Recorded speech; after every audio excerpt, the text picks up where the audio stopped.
you hear me when I call?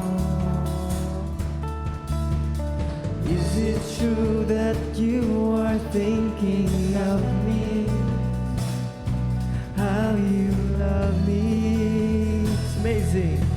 It's amazing. Who am I that you are mindful of me? That you hear me when I call. Is it true that you are thinking of me? How you love me? It's amazing. It's amazing. It's amazing. It's amazing. I am a friend of God. I am a friend of God. I am a friend of God, and He calls me friend. I'm a friend of God. I am a friend of God. I am a friend of God. I am a friend of God, and He calls me friend. Who am I? Who am I that you are mindful of me? That you hear me when I call, when I call. Is it true that you are thinking of me? How you love me? It's amazing. It's amazing. It's amazing. It's amazing. I am a friend of God. I am a friend of God. I am a friend of God, and He calls me friend.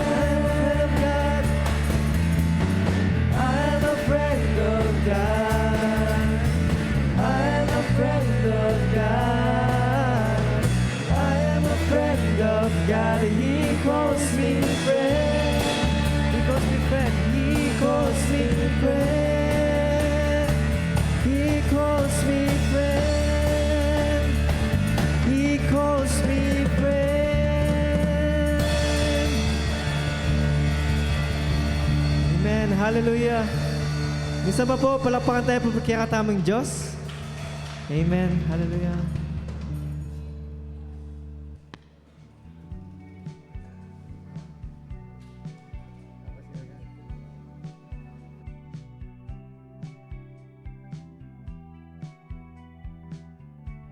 Amen. Purihin po ang Diyos. Glory to God. Hallelujah. Kung meron po kayong mga prayer request, meron po tayong mga papel doon sa likod. Ano po, sulat lang po yun, tapos ilagay po ninyo ulit doon. Or, if you have prayer request din na gusto nyo pong isabihin sa GC natin, pwede rin po. Or even if you want to approach me para sa inyo pong mga prayer request, pinagpipray po natin kada Friday. Ano po? Hallelujah. Kung meron po kayong mga Biblia, buksan po natin sa Philippians chapter 3, verses 17 up to 20. Tayo pong lahat ay tumayo bilang paggalang sa salita po ng Diyos.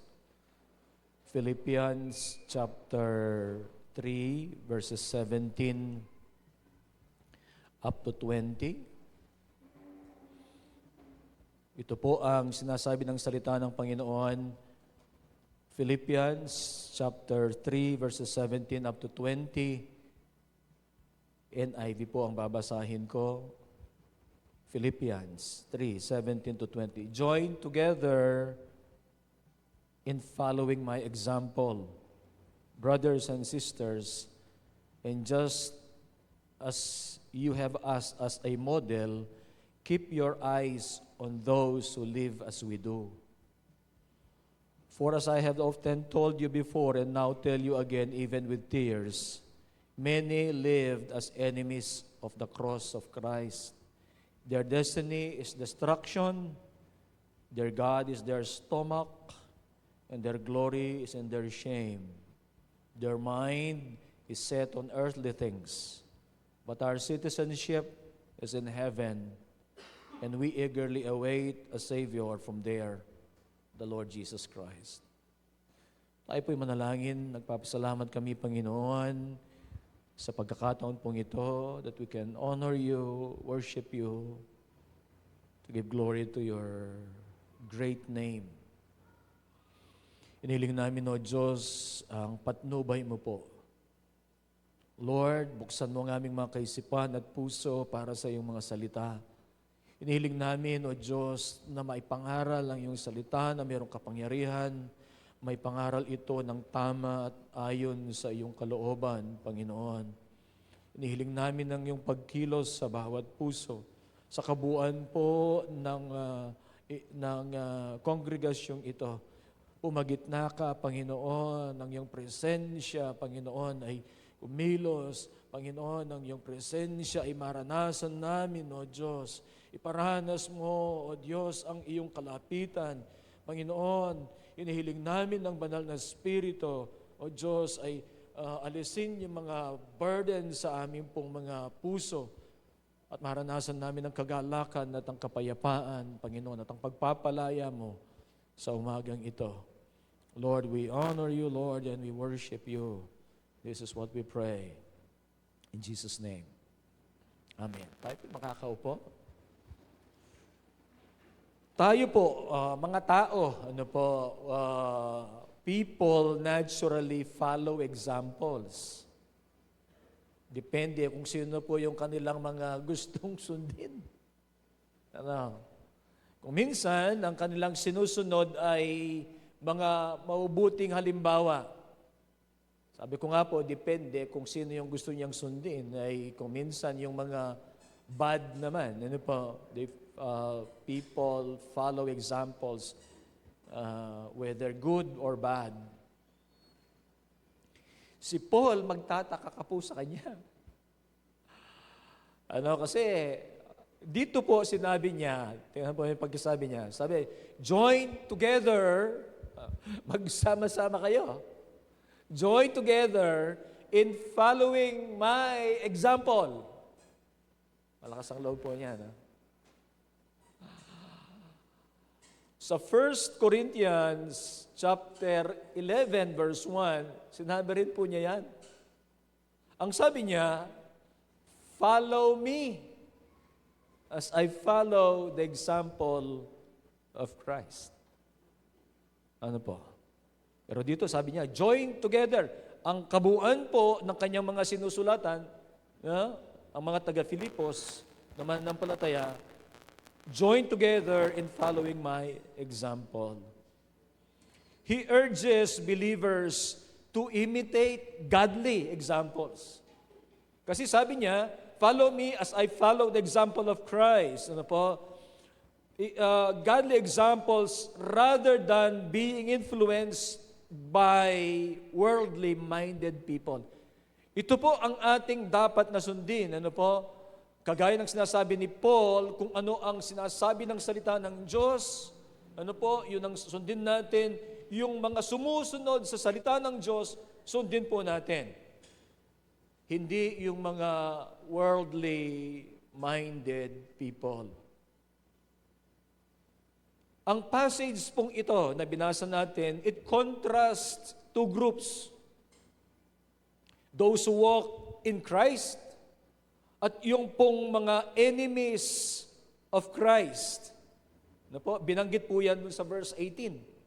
Ang sabi ay, for I have not often told you before and now tell you again, even with tears, many live as enemies of the cross of Christ. Alam po ninyo, dun sa, I think it's Acts chapter 20, nung siya ay nagpapaalam sa mga taga-Efeso, sabi niya, mayroong darating sa mga, among your group, ang sabi niya na they will devour the people. Mahalaga po yung mga, of course, yung mga binigay ng Diyos na trabaho sa mga pastor, sa mga leaders natin na protektahan po yung flock because there will be, sabi niya ni Paul, there will be mga false teachers that will come and they will devour you.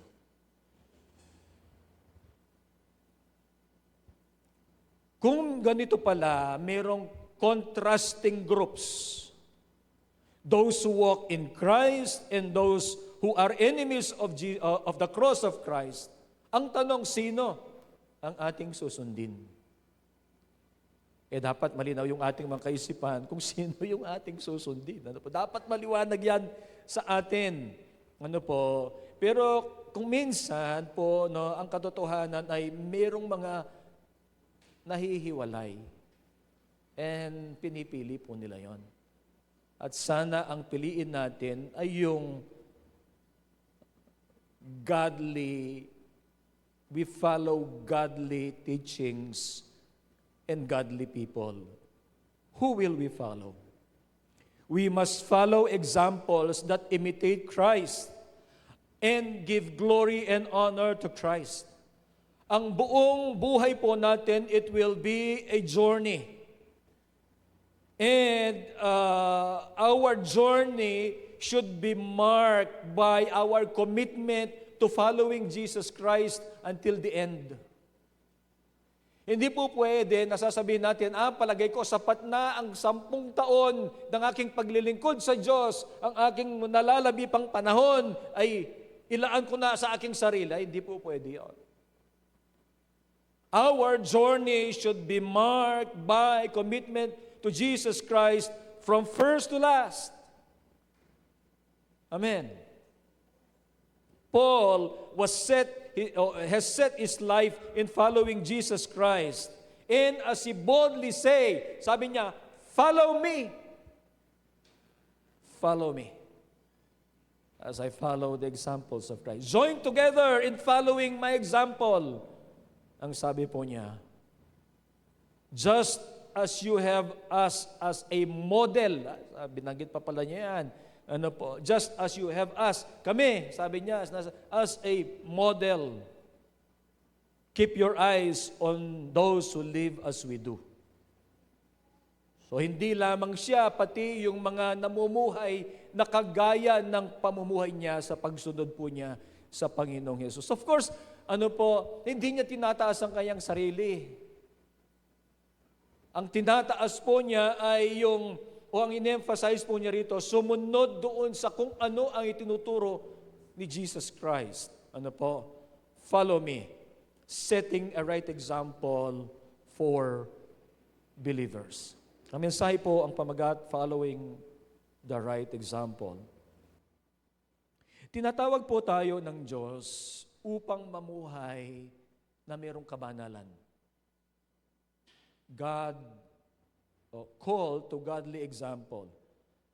Verse 17, join together in following my example, brothers and sisters, and just as you have us as a model, keep your eyes on those who live as we do.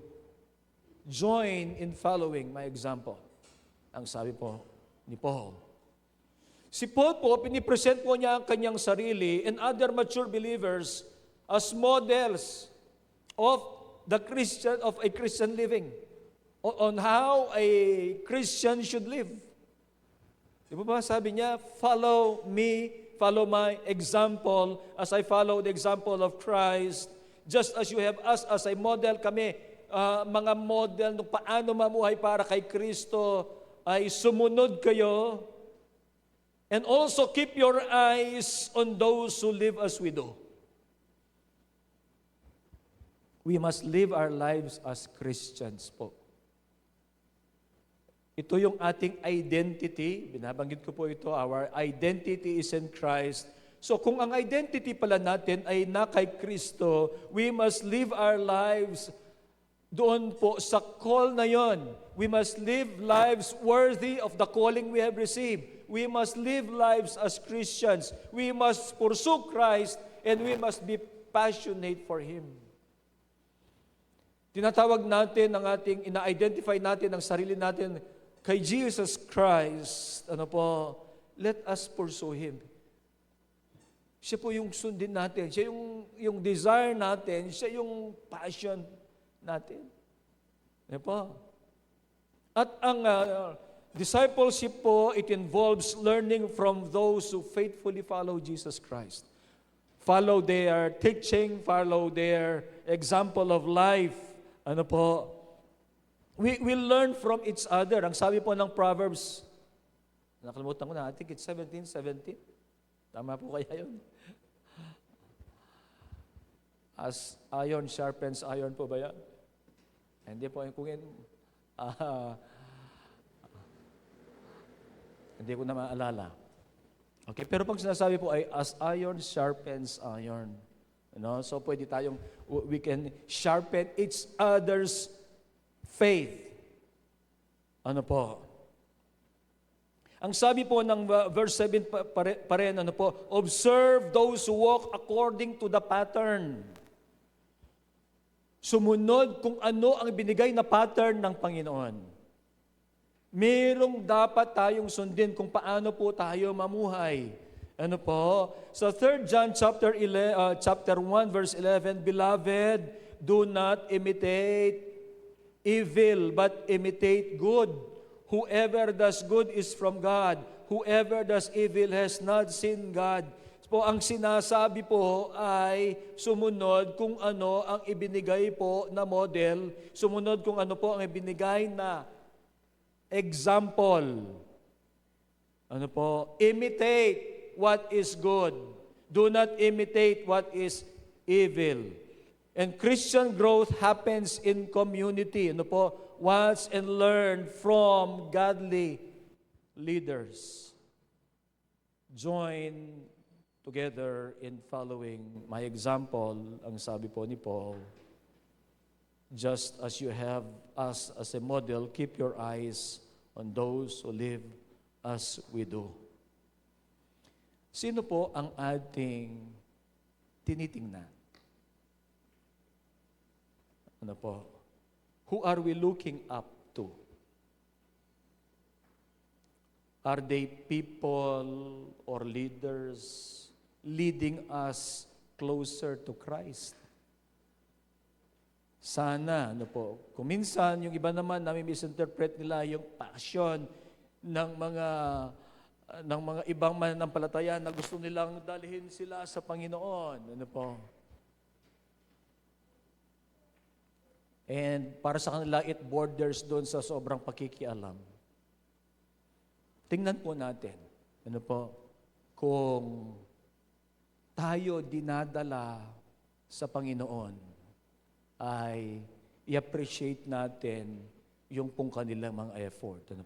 So, call to godly examples. Pangalawa po, mayroon pong warning. Warning saan? Warning against worldly-minded people. Sabi ko nga po, dalawa. Yung godly example at saka po yung worldly-minded people. There is a warning. Sabi niya, for as I have often told you before, and now tell you again with tears, many live as the enemies of the cross of Christ. Meron. At makikita rin po natin ngayon yan. Many live as enemies of the cross. Ang sabi po, their destiny is destruction, their God is their stomach, and their glory is in their shame. Their mind is set on earthly things. Sino po ang mga ito? Titingnan natin. Si Paul, nag-warn po siya. He warns that not everyone who claims to be Christian lives according to the Christian faith. Hindi po sila namumuhay according to the teachings of Christ. Hindi po sila namumuhay according to the example of Jesus Christ. Ang sabi niya, ginamit po niya rito yung often, madalas sinasabi ko sa inyo, madalas kong sinasabi sa inyo noon pa man, that many live as enemies of the cross. And siya po, he speaks with grief dito. Sabi niya, I tell you again with tears, Kung minsan nagmamakaawa pa siya. Kung minsan nag-warning siya. Kung minsan naninikluhod siya. Kung minsan pinapagalitan niya. Para lang makuha nila ang loob ng mga tao para dalhin niya kay Kristo. He speaks with grief. Ano po? Dahil merong mga false teachers. Pag sinabi nating false teachers, ito yung mga nagtuturo who distort the gospel for personal gain. At hindi lamang po mga false teachers, kundi mga worldly people na ang kanila pong ine-emphasize ay yung dito lang. Worldly people and false teachers are a real threat to our faith. Amen. Kung ang isa pong mananampalataya, ay ma-entice po, ma-entice.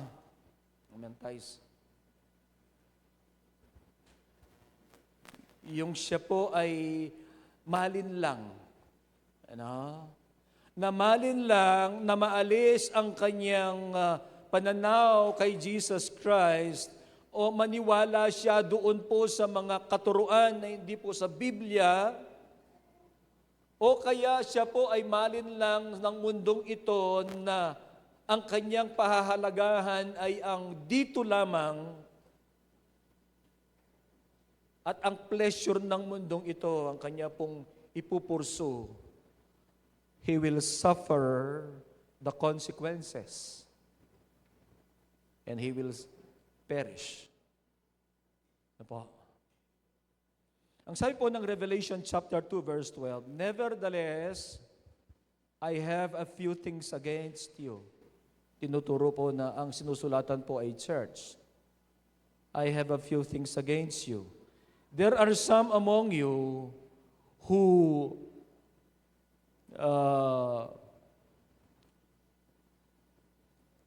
basahin ko pa, parang naiba yung dito sa aking 2:14.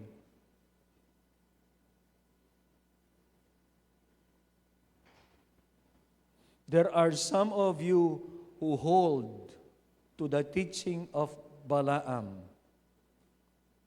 who taught Balak to entice the Israelites, ginamit po yung entice, who taught Balak to entice the Israelites to sin so that they ate food sacrificed to idols and committed sexual immorality. Bakit po niya binanggit si Balaam? Si Balaam po, false prophet siya. Minsan, dahil false prophet siya, bayarin siya. Hinire po siya ni Balak. Si Balak, siya po ay hari. Para si Balaam ay magsumpa sa mga Israelites. Pumayag siya. Kasi bayarin siya eh. Propeta, bayarin. False prophet. Pero kada po nasasabi niya, pinakita mga lugar, tapos nakikita yung mga Israelites, tapos magsasalita siya ng sumpa. Pero kada magsasalita sana siya ng sumpa, ang lumalabas sa kanyang bibig ay blessing. Pagkatapos, ang sabi ni Balak, bakit mo ginagawa yan? Binayaran kita para magdala ng sumpa sa kanila. Pero bakit kada sasabihin mo, blessing? 3 beses yan. O punta tayo sa isang lugar, overseeing the Israelites na naman. Kada magsalita siya. Hindi niya pwedeng i-curse. What God has blessed, no one can curse. Di ba sabi niya kay Abraham yun? Sinabi niya kay Abraham yun. Walang pwedeng magsumpa. Pero bakit na nagumpay po? Alam po ninyo, sutil si Balaam. He enticed, gumamit po sila Tingnan po yung ginamit na rito. Who taught Balak, tinuro niya si Balak, no po, nakalaban po ng mga Israelites, hindi ma-curse eh. Tinuruan si Balak to entice the Israelites to sin so that they ate food sacrificed to idols and committed sexual immorality. Ano po yung ginawa?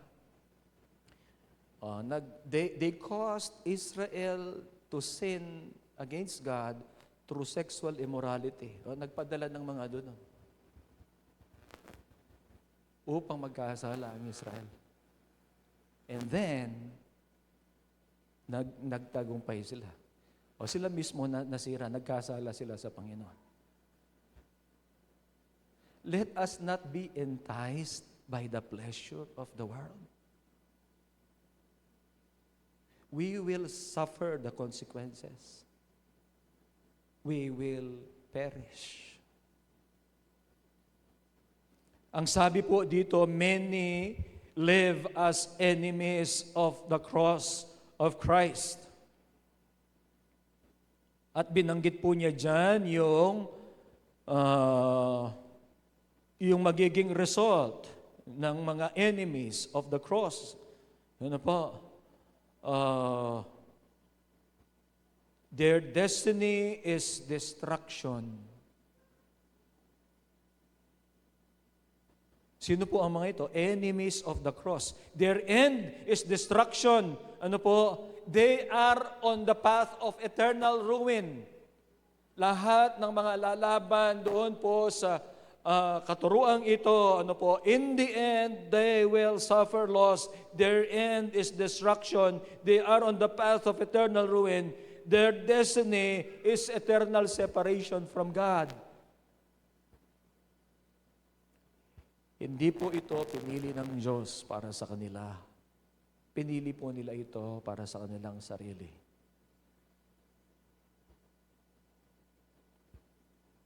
Their end is destruction. Their God is their stomach. Ano pong ibig sabihin kaya ito? Their God is their stomach. They live for earthly pleasures only. Nandun po yung kanilang mga selfish desires. They prioritize self-indulgence. They pursue pleasure. They pursue personal satisfaction over godliness.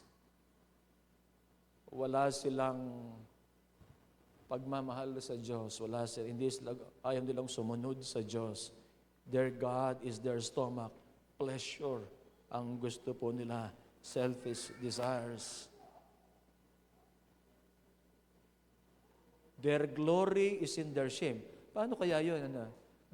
Their glory is in their shame.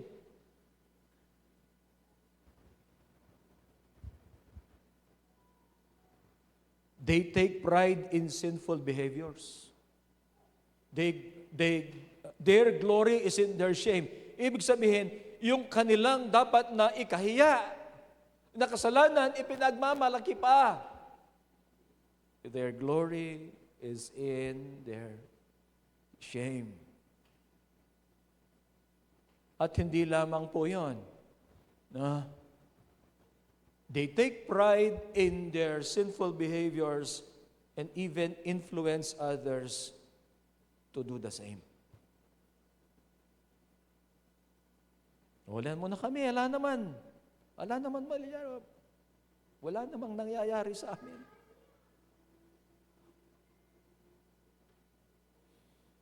Pero hindi po nila alam that their path is going doon po sa destruction.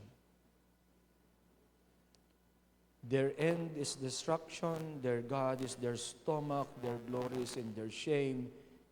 They set their mind on earthly things. Sabi po, their mind is on earthly things.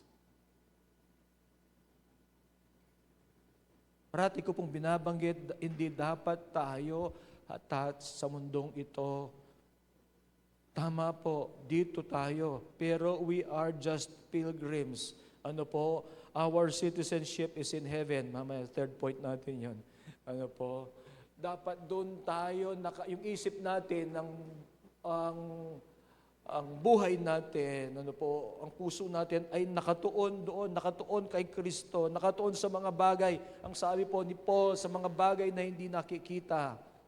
Sapagkat kung paanong realidad ang mga bagay na nakikita, ay ganun din ang reality ng mga bagay na hindi nakikita. They set their minds on earthly things. Ang focus po nila ay doon sa mga bagay na temporary lamang. Tayo pong lahat dito, temporary lang. Lahat tayo, lahat ng nakikita natin. Ang focus nila dito, hindi po kay Kristo. Ang sabi ng salita ng Diyos, fix your minds on Christ. Hebrews 12:2. Ano po? Ang mindset po ng mga taong ito is completely worldly. They live only for this life, not eternity. It's a warning. Warning to all of us that we should not follow this people, worldly-minded people, and worldly teaching. Ano po?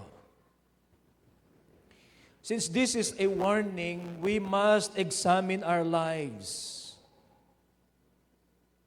Ano po? Be on guard so that we will not be enticed by worldly teachings and by worldly pleasure. Amen.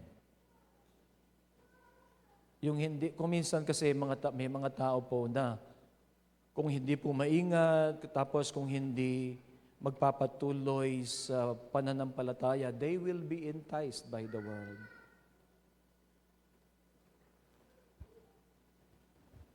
Focus on Christ and let us live a godly lifestyle. Amen.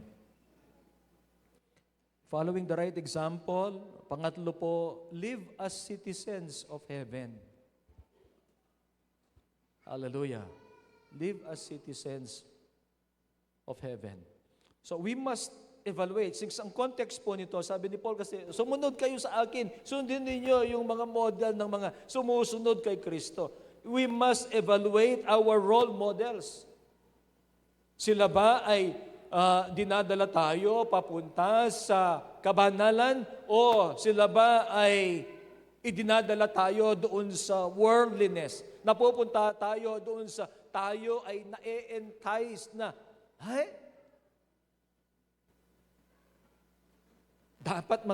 dapat mamuhay ako na dito, na dapat mag-give in ako sa pleasure. Kung minsan, iba-iba po yung context ng maigsi lang ang buhay. Tayo, pag sinasabi natin maigsi yung buhay, ang sinasabi natin, invest it para kay Jesus Christ. Pero kung yung iba, sinasabi nilang, maigsi yung buhay, tingnan mo yung context niya. Baka sinasabi niya, maigsi ang buhay, sasabihin niya, you live dito with pleasure. Tayo, hindi po ganon. Ang context natin, maiksi ang buhay, paglingkod natin sa Panginoon, so that we can live with Jesus Christ for eternity. We must evaluate our role models. Are they leading us toward godliness or worldliness? We must guard our hearts against influences na naglalayo sa atin sa Panginoon. Guard your heart against influences that pull you away from Christ. At kapag nakita po natin sa ating pag-evaluate, nakita natin these things, people, dreams, whatever it is, you sever ties with anything or anyone that pulls you away from Jesus Christ. Palagay ko nandyan po yan. Sever ties with anything or anyone that pulls us away from Christ. Mapapahamak tayo kapag hindi natin pinutol yung mga relasyong yan, o yung mga pinupurso natin, kung ano man yan, ano po, whether it be a dream, whether it be a sport, whatever, na naglalayo sa iyo kay Kristo. Putulin na yan. Ano po?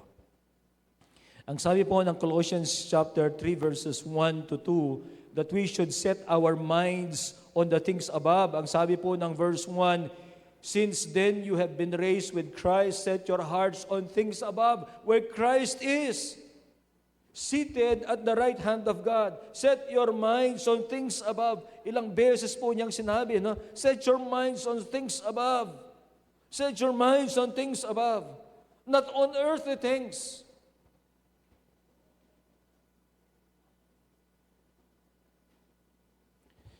Let us avoid being consumed by earthly concerns, materialism. Di po ba si Jesus doon sa parable of the seed? Tama ba? Yung seed na inihasik, parable of the sower. Inasik po. Tapos, yung napunta yung seed doon sa matigas na lupa, ano po, kinuha lang ng ibon.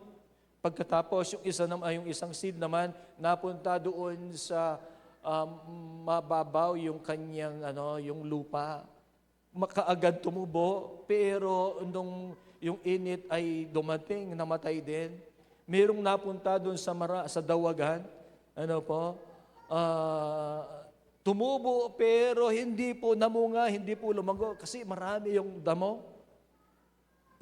Yung pang-apat ay yung tumubo, napunta sa matabang lupa at namunga, tumubo.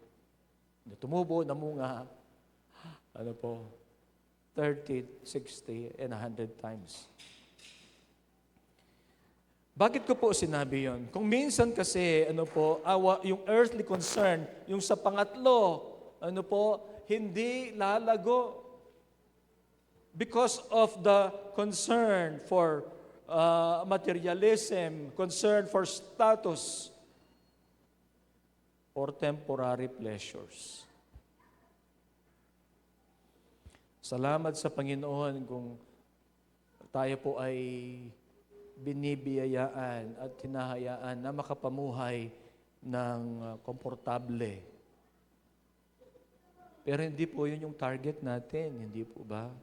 Ang target po natin ay makapamuhay tayo para kay Kristo, na siya ay matuwa sa atin, at magawa po natin ang kanyang kalooban para sa ating mga buhay.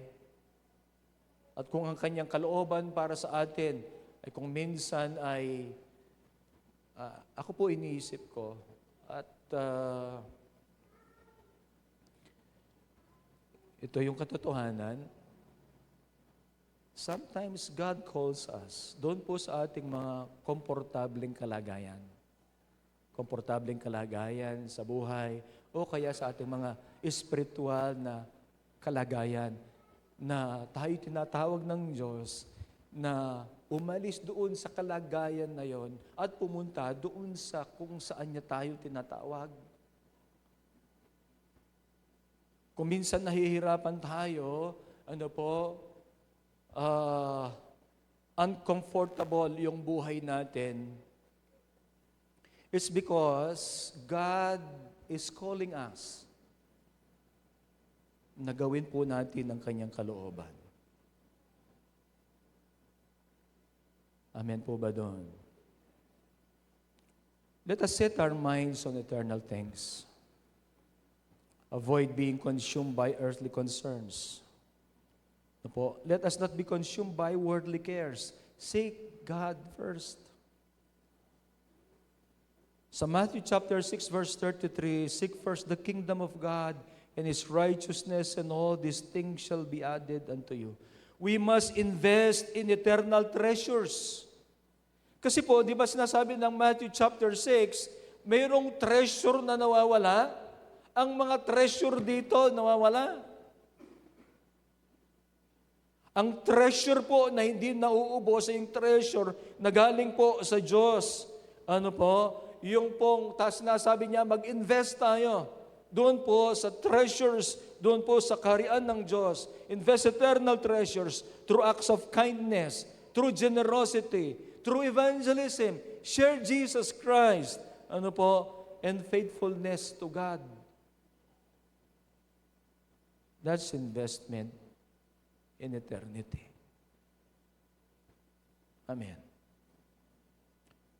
Imitate Christ and godly role models and be an example for others. Pwedeng gamitin ng Diyos ang ating mga buhay upang maging mabuting halimbawa ng pananampalataya kay Kristo. Mabuting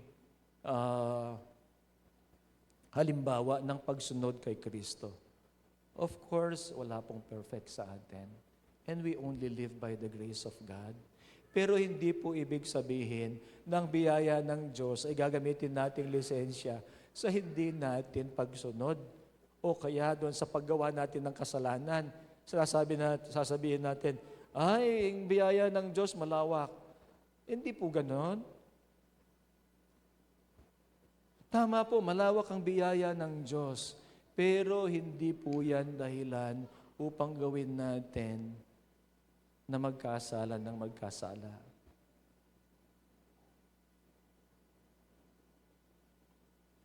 Ang biyaya po ng Diyos ay malawak para sa atin. Ano po? Pero tayo po'y tinatawag ng Diyos upang mamuhay tayo ayon sa ating pagkatawag. Ayon sa pagkatawag ng Diyos sa atin. Our true citizenship is in heaven.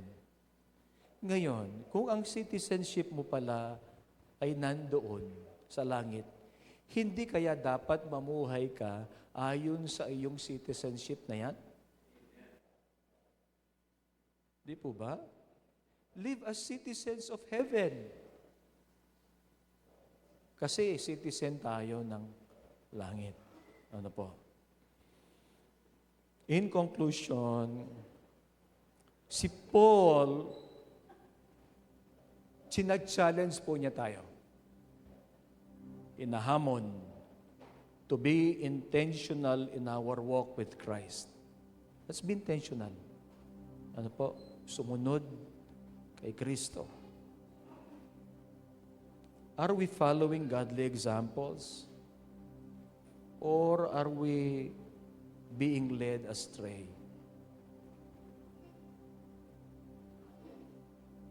Kung gusto po nating safe ang journey natin, sumunod tayo sa godly example. Huwag na po nating hayaan na ang buhay natin ay magulo pa. Ito yung sinet ng Panginoon. Sundin natin kung ano po yung pattern na binigay ng Diyos. At sa pagsunod natin sa pattern na yan, we will be safe. Nung pong binigyan ng Diyos ng plano si Noah, hindi po nag-deviate sa plano si Noah. Hindi sinabing, ang sukat dito, papalitan ko. Parang hindi maganda dito. Hindi pwede. Mas magaling pa kaya siya sa Panginoon? Mas magaling pa siya sa Diyos? Nung binigyan po ng model ng Panginoon, si Moses, kung paano po itatayo ang tabernakulo, hindi po sinabi ni Moses, siguro mas maganda ito, gawin ko. Sumunod po sila sa pattern. Kung ano po yung pattern na binigay ng Panginoon, yun po ang sinundan nila. Mayroong pattern na binibigay ang Panginoon sa atin. Kung paano namuhay si Kristo at kung paano tayo mamuhay nandito po sa salita ng Panginoon. huwag tayong aalis doon. Pag umalis tayo doon, mapapahamak tayo, magugulo ang buhay natin. Gusto niyo po bang magulo ang buhay? Palagay ko wala po sa atin na gusto magulo ang buhay. Ito na po ang binigay ng Panginoon. Sundin natin. Amen. Follow me as I follow the example of Christ. Mamuhay tayo bilang mga tunay na mga tagasunod ni Kristo. Let us live as true disciples, keeping our eyes on Jesus Christ. Amen. Tayo pong lahat ay tumayo.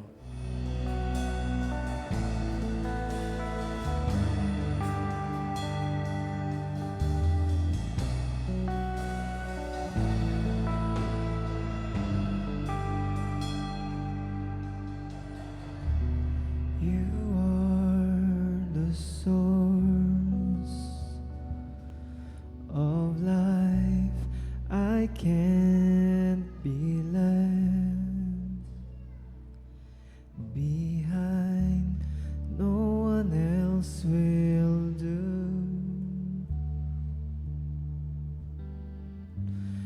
I will take hold of you. I need you, Jesus, to come to my rescue. Where else can I go? There's no other name by which I am saved. Capture me with grace, I will follow you. I will follow you.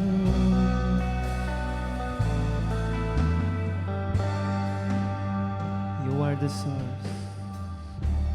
You are the source of life. I can't be left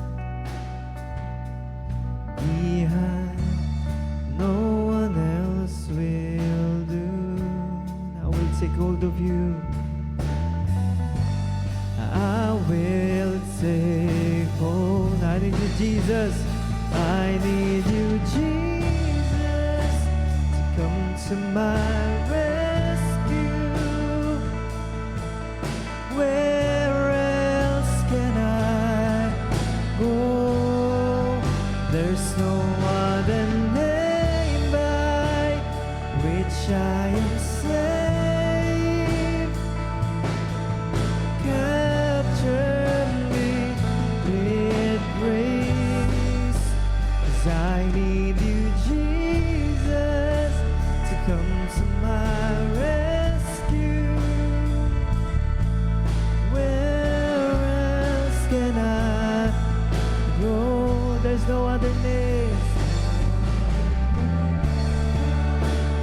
which I am saved. Capture me with grace, I will follow you. This world has nothing for me. I will follow you.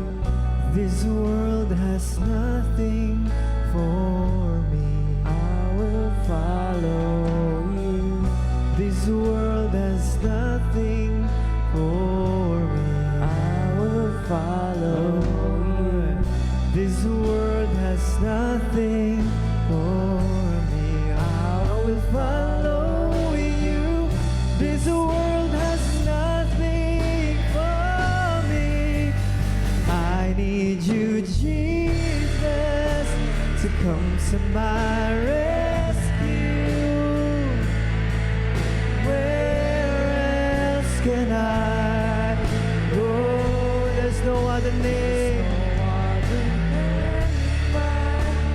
which I am saved. Lord, capture me with grace. I need you, to come to my rescue. Where else can I go?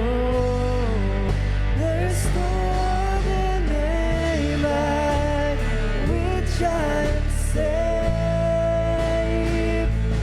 Would capture me with grace. Would you capture me with grace? Lord, you capture me with grace. I will follow you. Hallelujah. I will follow you.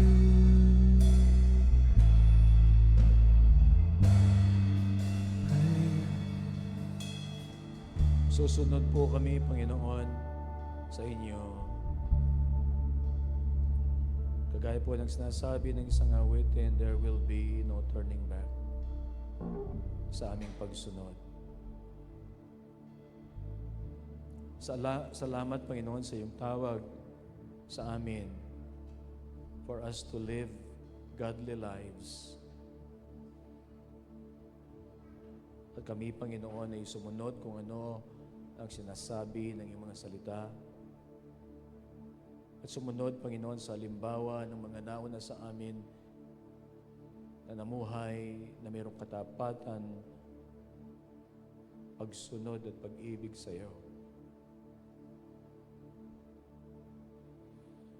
Isa puso rin namin, Panginoon, ng paalala at mga babala, Panginoon,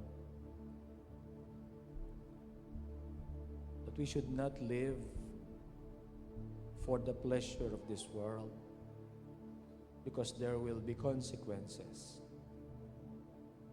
At kami ay mamuhay para kay Kristo, mamuhay na naka-focus ang aming mga puso at isip. Ang buhay namin, kung paano kami mamuhay, ay naaayon sa kagustuhan ng aming Panginoong Jesus. Give us strength to live a godly life. Na Panginoon, pwedeng sa aming commitment sa iyo ay pwedeng iwan ang lahat para sa pagsunod kay Kristo. We can sever ties with others. Even give up our dreams kung kinakailangan. If all of this ay nagiging dahilan upang kami ay malayo kay Kristo. Pero Panginoon, salamat po, and even our dreams, and our hopes, and our aspirations, sinasamahan mo kami. Nawa, Panginoon, kami ay makapamuhay, Panginoon, as citizens of heaven. That we are not consumed by worldly cares, but seeking God first in our lives. Salamat po. Lord, nawa ito ay maitanim, Panginoon, sa aming mga puso. Gawin namin, Panginoon, i-apply namin sa aming pang-araw-araw na buhay. Salamat dahil Ikaw ang Diyos namin. And Lord, we commit our lives to You. We commit our lives in following You until the end. Until the time, Panginoon, na Ikaw ay darating. Until the time, Panginoon, na kukunin mo yung aming mga buhay. We commit ourselves in following You, Lord, until the end. Hallelujah. Panginoon, ang iyong mga anak, pagpalain mo sila, iparanas ang biyaya ng Panginoong Jesucristo, ang pag-ibig ng Ama, ng pagkikiisa ng banal na Espiritu. Amen. Amen. Amen. God bless everyone po. God bless everyone.